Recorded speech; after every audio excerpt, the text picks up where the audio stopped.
सोचिए एक ऐसे साइबर अटैक के बारे में जहां हैकर को कोई फायरवॉल तोड़ने की जरूरत ही नहीं पड़ती। हाँ, क्योंकि वो तो पहले से ही आपके सिस्टम के अंदर बैठा हुआ है। एकदम सही। उसके पास पहले से ही आपका पासवर्ड होता है।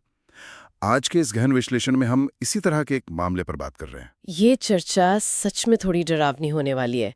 हम उस दिल्ली के अमर कॉलोनी वाले केस को एनालाइज कर रहे हैं, जिसमें एक आईआरएस अधिकारी की 22 साल की बेटी की हत्या हुई थी। हाँ, और हमारे पास जो सोर्सेज हैं उनका सबसे बड़ा पॉइंट यही है कि उस सुरक्षित माने जाने वाले इलाके में यह अपराध किसी ताकत या जबरदस्ती से नहीं हुआ था। सही कहा। ये फोर्स से ज्यादा इंफॉर्मेशन एडवांटेज, यानी उस जगह की पूरी जानकारी होने का फायदा उठाने पर आधारित था। और इसी वजह से आज का हमारा मिशन इस केस को एक अपराध शास्त्र यानी क्रिमिनोलॉजी के नजरिए से डीपली समझना है। बिल्कुल। देखिए, क्रिमिनोलॉजी में इस पूरे कॉन्सेप्ट को फेमिलियरिटी एक्सप्लॉयटेशन कहते हैं।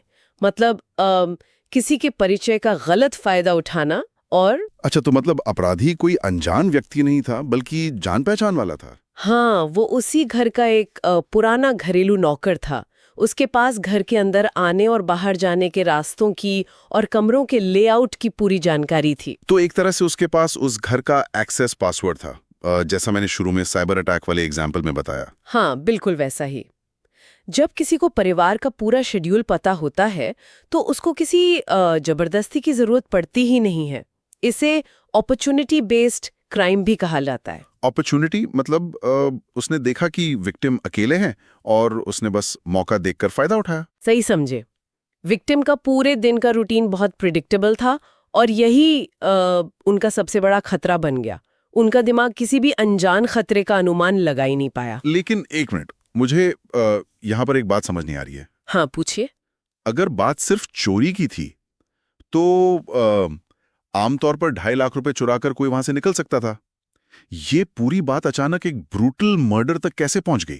ये बहुत ही वैलिड सवाल है और इसका जवाब हमें मिक्स्ड मोटिव क्राइम की साइकोलॉजी में मिलता है। मिक्स्ड मोटिव मतलब उसका इरादा शुरू से मर्डर का नहीं था? नहीं, बिल्कुल नहीं। इसे हम एस्केलेशन बिहेवियर कहते हैं। होता क्या है कि जब इरादा सिर्फ चोरी का हो पर अचानक से विक्टिम सामने आ जाए और विरोध करे तो दिमाग में एक पैनिक ट्रिगर हो जाता है। ओह, तो यानी चोरी की थी तो आमतौर पर 2.5 लाख रुपए चुराकर कोई वहां से निकल सकता था। ये पूरी बात अचानक एक ब्रूटल मर्डर तक कैसे पहुंच गई? ये बहुत ही वैलिड सवाल है और इसका जवाब हमें मिक्स्ड मोटिव क्राइम की साइकोलॉजी में मिलता है। मिक्स्ड मोटिव मतलब उसका इरादा शुरू से मर्डर का नहीं था? नहीं, बिल्कुल नहीं। इसे हम एस्केलेशन बिहेवियर कहते हैं। होता क्या है कि जब इरादा सिर्फ चोरी का हो पर अचानक से विक्टिम सामने आ जाए और विरोध करे तो दिमाग में एक पैनिक ट्रिगर हो जाता है। ओह, तो यानी वो फाइट और फ्लाइट वाला रिस्पॉन्स अचानक से काम करने लगता है। एकदम सही। और उस पुराने नौकर को सबसे बड़ा डर यही था कि वो पहचाना जाएगा। उस पैनिक और पहचाने जाने के डर ने ही एक आम चोरी को एक भयानक हत्या में बदल दिया। पर हथियार के रूप में एक मोबाइल की चार्जिंग केबल, ये तो थोड़ा अजीब नहीं लगता? अजीब लगता है, पर देखिए, पैनिक की स्थिति में दिमाग बिल्कुल ऐसे ही काम करता है।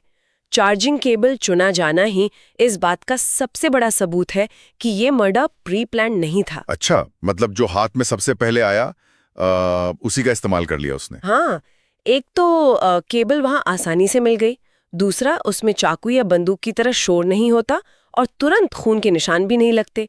ये प्योरली उस पल की अफरा तफरी का नतीजा था। तो इस अफरा तफरी वाले काम ने ही शायद उसे पकड़वाने में पुलिस की सबसे ज्यादा मदद की होगी। बिल्कुल, क्योंकि जब हत्या प्री प्लान नहीं थी तो क्राइम सीन पर सबूत तो जरूर छूटने ही थे।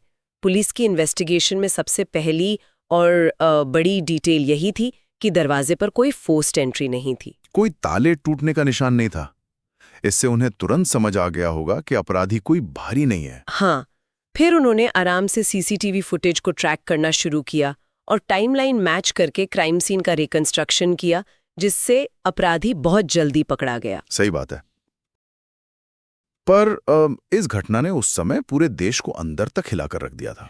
अमर कॉलोनी जैसी सेफ जगह पर ऐसे क्राइम का होना एक अलग ही डर पैदा कर गया था लोगों में। हाँ, डर का सबसे बड़ा कारण यही था कि इसने एक इनसाइड पर्सन का भ्रम तोड़ दिया था हमारा। सही कहा आपने।